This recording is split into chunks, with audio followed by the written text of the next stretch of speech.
allihopa!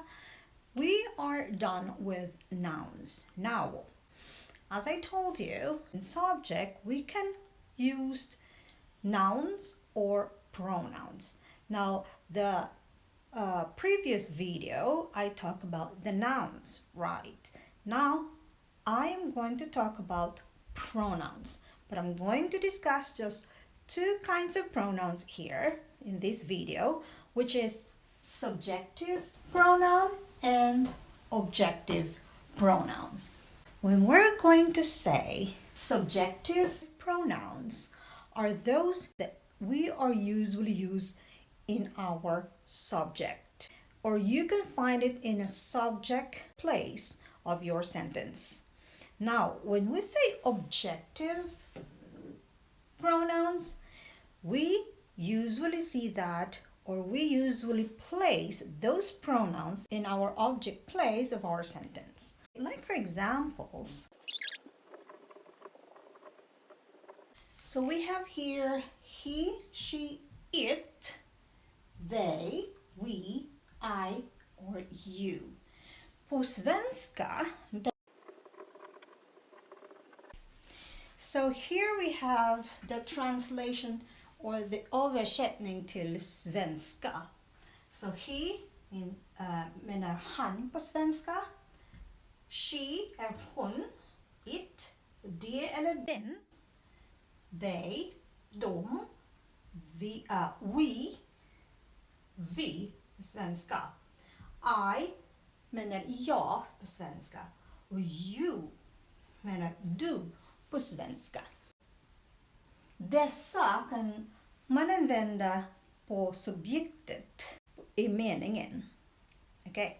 So now we have here objective pronouns. So objective pronouns usually can be found in the object part of your sentence. Like for example, he. He is him.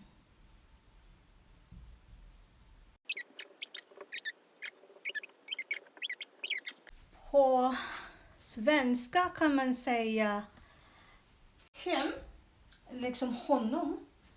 Her, på svenska kan man säga henne. It är det samma med det eller den.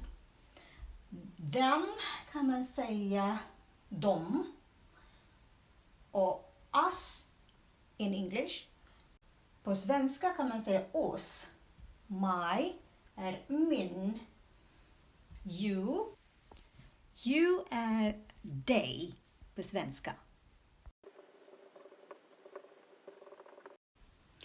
Now let's have an example. We're going to use these pronouns as our subject, and at the same time we have to use also object. Like for example, the girl writes a letter. Okay, now we have the subject. The girl writes is your verb, right? And now we have object here. Letter. A letter is your object. Now let us try to use subjective and objective pronouns. For example, the girl. So what we're going to use if it is a girl, it refers to a girl. So we have to say she. We're going to use she as your pronoun. She writes